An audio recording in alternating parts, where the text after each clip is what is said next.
Being a normal boy is a serious liability in today's classroom. Boys tend to be disorganized and restless. Some have even been known to be noisy and hard to manage. Sound like any boy you know?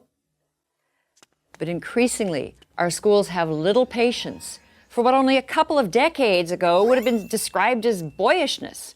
As psychologist Michael Thompson has aptly observed, girls' behavior is the gold standard in schools. Boys are treated like defective girls. Now, as a result, these defective girls are not faring well academically. Compared with girls, boys earn lower grades, they win fewer honors, they're far less likely to go to college. Boys are languishing academically while girls are prospering. In an ever more knowledge-based economy, this is not a recipe for a successful society. We need to start thinking about how we can make our grade school classrooms more boy-friendly. Well, here are 4 reforms that would make a very good start. 1, bring back recess. Believe it or not, recess may soon be a thing of the past. According to research summarized by the Science Daily, since the 1970s, school children have lost close to 50% of their unstructured outdoor playtime. And much-loved games have vanished from schoolyards. In schools throughout the country, games like dodgeball, Red Rover, even tag have all but disappeared. Too damaging to self-esteem or too violent being the usual excuse. One popular classroom guide suggests tug of war be replaced with tug of peace.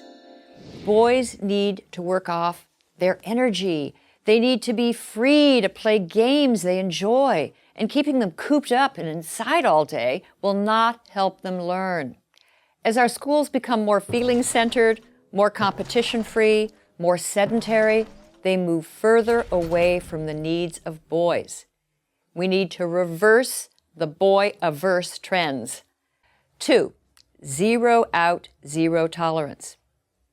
Boys are nearly 5 times as likely to be expelled from preschool as girls. And in grades K through 12, boys account for nearly 70% of suspensions. Now, this is often for minor acts of insubordination, and sometimes for entirely innocent behavior. Hardly a week goes by without a news story about a young boy running afoul of a school's zero-tolerance policy. Josh Welsh, age 7, was recently sent home from his Maryland school for nibbling off the corners of a strawberry Pop-Tart into the shape of a gun. Josh, like many other boys punished for violating zero-tolerance policies, was guilty of nothing more than being a typical 7-year-old boy. 3, inspire the male imagination. Celebrated writing instructor Ralph Fletcher contends that too many teachers take what is called the confessional poet as the classroom ideal. Personal narratives full of emotions and self-disclosure. These are stories girls commonly write. I recently read about a 3rd grader in Southern California named Justin who loved science fiction, pirates, and battles. Well, an alarmed teacher summoned his parents to school to discuss the picture the 8-year-old had drawn of a sword fight, which included several decapitated heads. The teacher expressed grave concern about Justin's values. The boy's father was astonished, not by his son's drawing, which to him was typical boy stuff, but by the teacher's overwrought and female-centered reaction. If boys are constantly subject to disapproval for their interests and enthusiasms, they're likely to become disengaged and lag further behind. Our schools need to work with, not against, the kinetic imaginations of boys.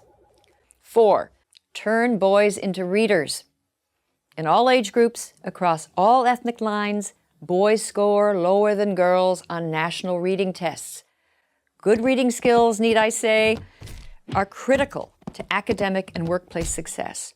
A major study in the UK discovered, not surprisingly, that girls prefer fiction, magazines, and poetry, while boys prefer comics and nonfiction.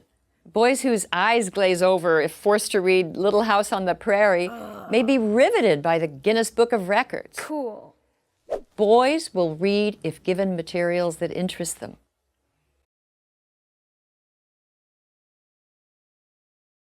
Male underachievement is everyone's concern.